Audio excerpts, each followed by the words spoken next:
మాట్లాడుతున్నారు. అంటే ఎట్లుందంటే ఇది దొంగలు పడిన 6 నెలల కుక్కలు మురిగినది. మనందరం కూడా చూస్తుంటాం. దొంగలు పడిన 6 నెలలకు కుక్కలు మురిగితే ఏమవుతుంది? మెగా డిఎస్సి నిర్వహించి 7 నెలలు అయిపోయింది.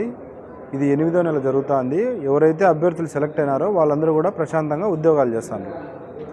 వాళ్ళందరి మీద బురద చల్లాలా, వాళ్ళందరిలో ఒక అభద్రతా భావం నెలకొల్పాలా అనే కార్యక్రమం చేస్తాడు. ఎందుకు చేస్తాను ఈ కార్యక్రమం అంటే కూడా ఒక నెల రోజుల కిందట ఆయన మీడియాలో కూర్చొని నేను చాలా శాంతివంతుణ్ణి, నేను గాంధీ మహాత్ముని, నేను గౌతమ్ బుద్ధుని అని చెప్పి నీతులు చెప్పినాడు. సో దాని మీద రాష్ట్రం మొత్తం మీద ఉండే ఆయన వల్ల బాధించబడిన వాళ్ళు, ముఖ్యంగా పులివెందుల ప్రాంతంలో ఉండే వాళ్ళు కూడా అందరూ కూడా ఆయన మీద చెప్పడం జరిగింది. ఆయన ప్రశాంతంగా ఏదో మీ తాత మీ తండ్రి గారి గురించి ఎవరు కూడా ఇప్పుడు మాట్లాడడం లేదు. ఎందుకంటే వాళ్ళందరినీ దాటి ఈయన చాలా ముందుకు వెళ్ళిపోయినాడు.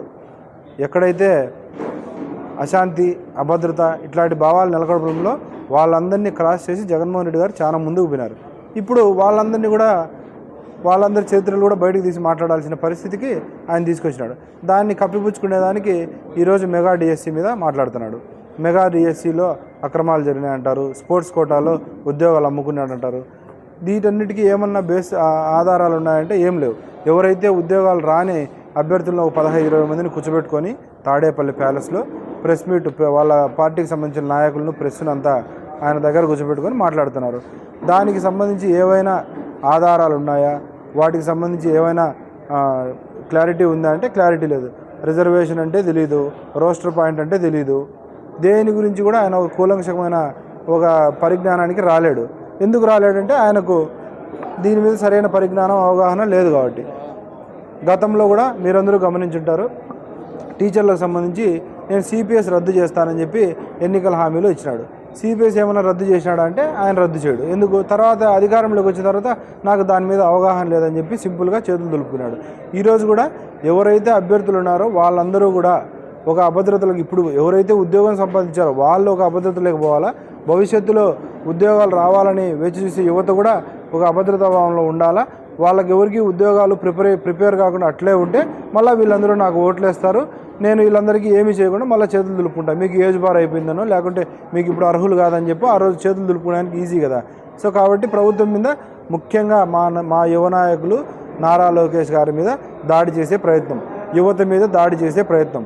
ఎందుకు దాడి చేస్తున్నారంటే ఆయన ఇప్పుడు కంపెనీలు తేవడంలో, ఉద్యోగాలు కల్పించడంలో నారా లోకేష్ గారు ఈయనకంటే వే ఫార్ బెటర్గా థింక్ చేస్తున్నారు. జెన్జీ బ్యాచ్ కూడా నారా లోకేష్ గారు అభినందించి ట్రావెల్ అయ్యే పరిస్థితి. ఇప్పుడు ఆయనకు అర్థమైంది. సో నారా లోకేష్ గారు నాకంటే చాలా అహెడ్ ఉన్నారు. ప్రతి ఏ దేశానికి పోయినా నారా లోకేష్ గారు పరిశ్రమలు, పెట్టుబడులు, యువత, ఉద్యోగాలు వీటి మీదే మాట్లాడుతున్నారు.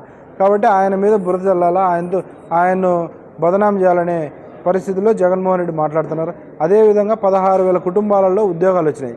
ఆ కుటుంబాలందరినీ ఆయన బాబాయిని లేపేసిన గొడ్డలు అట్లే ఉంది. కాబట్టి ఆ గొడ్డలతో వాళ్ళందరి జీవితాల మీద వాళ్ళందరినీ దాడి చేయాలా. ఎందుకు దాడి చేయాలంటే నాకు ఉద్యోగం లేదు కాబట్టి ఎవరు రాష్ట్రంలో ఉద్యోగాలు ఉండకూడదు, ఉద్యోగాలు సంపాదించుకోకూడదు. ఆ ఉద్యోగాలు లేకుండా ఉంటే మళ్ళీ నన్ను ముఖ్యమంత్రిని చేస్తారు, నాకు ఉద్యోగం వస్తుందనే ఒక నీచమైన భావంతో ఆయన ఎంత కార్యక్రమం చేస్తాడు. కాబట్టి మీడియా సోదరులు మీరందరూ కూడా గమనించుంటారు. ఇదే కడప జిల్లా నుంచి ఎంతమంది ఉద్యోగం సంపాదించారు, నిరుద్యోగ యువత కూడా రావడం జరిగింది. భవిష్యత్తులో మాకు ఉద్యోగాలు వస్తే కూటమి ప్రభుత్వం చాలా చక్కగా ఉందని చెప్పి వాళ్ళందరూ కూడా చెప్పడం జరిగింది. కాబట్టి ఇప్పటికైనా ఆయన కళ్ళు తెరుచుకొని ఇలాంటి నీచమైన సంస్కృతిని ఆయన మానుకోవాలని చెప్పి జగన్మోహన్ రెడ్డి గారికి హితవు